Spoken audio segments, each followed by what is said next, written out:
En ce temps-là, les 11 disciples s'en allèrent en Galilée, à la montagne où Jésus leur avait ordonné de se rendre.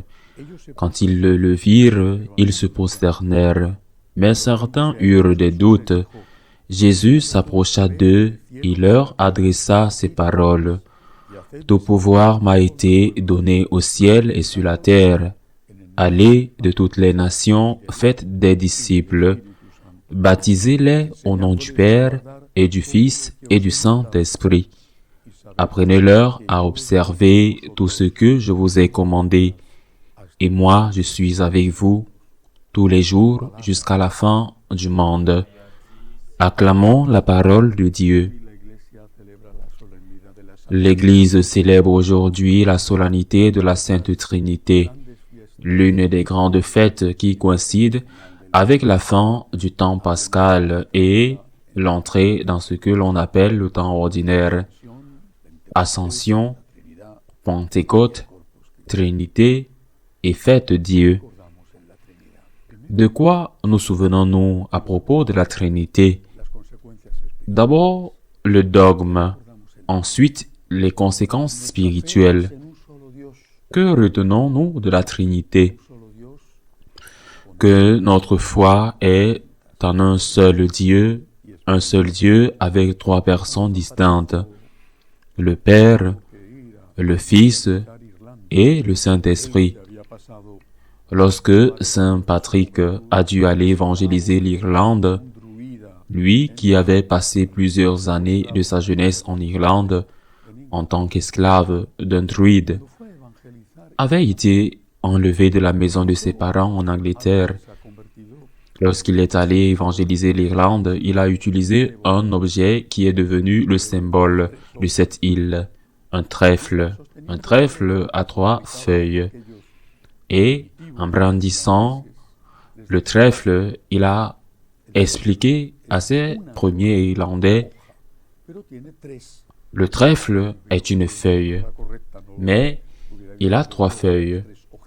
Si j'avais utilisé le bon mot, je ne sais pas, j'aurais dit 3 lobes, mais 3 petites feuilles. Mais c'est une seule, il n'y a pas 3 feuilles. C'est le pétiole, la tige du trèfle, qui s'ouvre ensuite aux 3. Je vous l'expliquais. Il y a d'autres explications, par exemple celle du triangle équilatéral, le triangle qui a 3 côtés exactement identiques. Les 3 angles du triangle exactement identiques, un seul triangle, mais il y a 3 côtés, 3 sommets, 3 angles égaux, mais un seul triangle. Bon, ce sont des explications qui ne servent qu'à nous donner une pâle et lointaine idée de l'immensité et de la beauté de Dieu.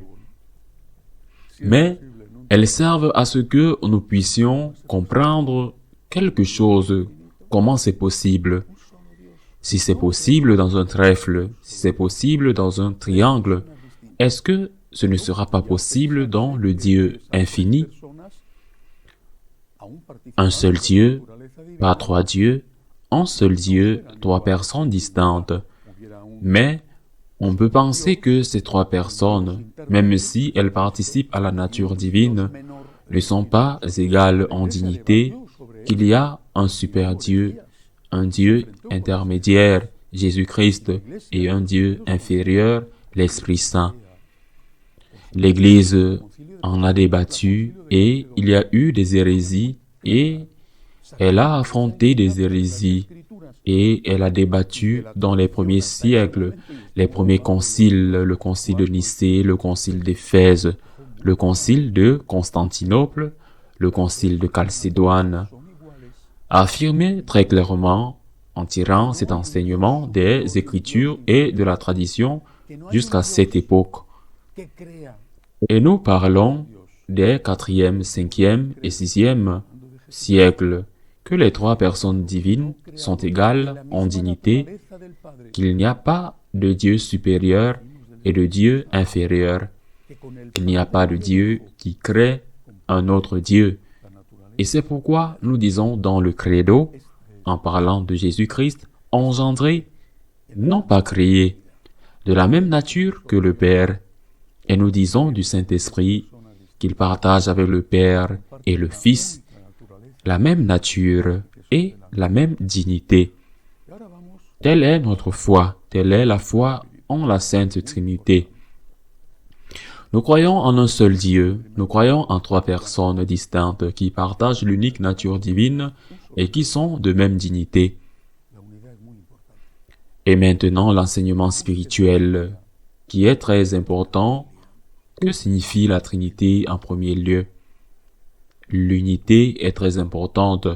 La recherche de l'unité dans la famille, dans la patrie, dans l'âme, avec les amis, dans l'Église.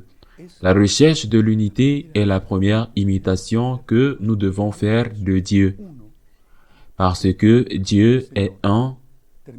Le Seigneur, après le dernier repas, avant de partir pour le jardin des Oliviers, avant de commencer son chemin vers la croix, fait cette prière extraordinaire qui est connue comme le testament de Jésus et qui est rapportée par Saint Jean dans son évangile. Il était là. Il a entendu dans cette prière, le Seigneur dit au Père, en parlant de nous et à nous, qu'il soit un comme toi et moi, nous sommes un. Travailler à l'unité, ce n'est pas seulement travailler à l'évangélisation, c'est travailler à notre paix et à notre joie. Quand il y a l'unité, le Seigneur est au milieu de nous et il est le ciel sur la terre. Quand il n'y a pas d'unité, comme le dit le langage populaire, quand il n'y a pas l'unité, qu'est-ce qu'il y a? Et que disons-nous? Cette maison est un enfer, parce qu'il n'y a pas de Dieu. Il y a le diable, la division, ou bien nous disons, il n'y a personne qui vit ici. Parce qu'il n'y a pas de Dieu, il y a le péché, la division. Par conséquent, le travail pour l'unité est le premier travail que nous devons faire pour imiter Dieu, qui est un, et aussi pour travailler efficacement à l'évangélisation. Mais Dieu est un, et en même temps, il est différent. Trois personnes, le Père n'a pas l'intention de soumettre le Fils, ou les deux de soumettre le Saint-Esprit, ou d'allier le Père et l'Esprit contre le Fils. Non, ils sont différents. Si l'on peut dire, en utilisant certains mots qui ne sont qu'une très lointaine approximation, la différence enrichit les enrichis. Le Père ne veut pas que le Fils soit dépersonnalisé, ni que l'Esprit Saint soit dépersonnalisé. La différence enrichit. Il y a un respect de la différence. Quelle différence?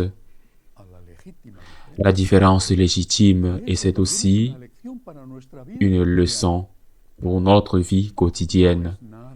Ce n'est pas facile, au contraire.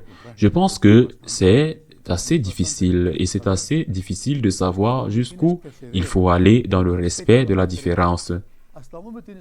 Jusqu'où il faut aller dans le respect de la différence que représentent ces enfants, adolescents, jusqu'où il faut aller dans le respect des différences dans un pays avec des régions différentes. Jusqu'où il faut aller dans le respect de la différence dans l'Église. Jusqu'où il faut aller dans le respect de la différence dans l'Église. Ce n'est pas facile à discerner, mais peut-être pourrions-nous trouver un critère. Céder, surtout, plutôt que de rompre, sauf sur l'essentiel.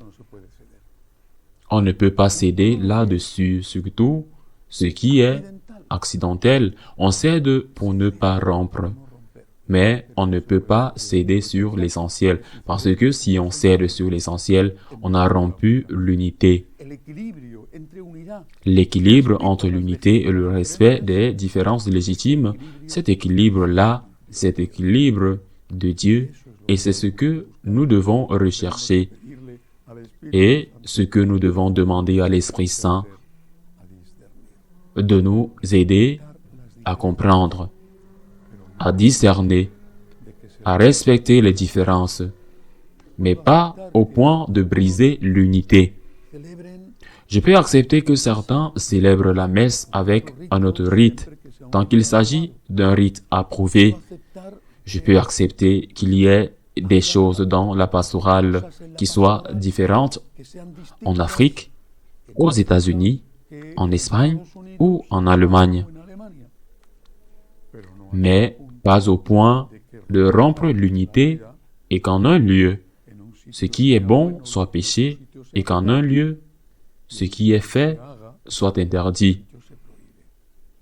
Demandons à la Sainte Trinité de nous aider à être comme elle. Unité, respect des différences, un respect qui doit être fait, céder plutôt que rompre, mais seulement dans ce que nous pouvons céder, dans ce qui est essentiel. Nous ne pouvons pas céder parce que, dans ce cas, nous briserons l'unité. Ainsi soit-il.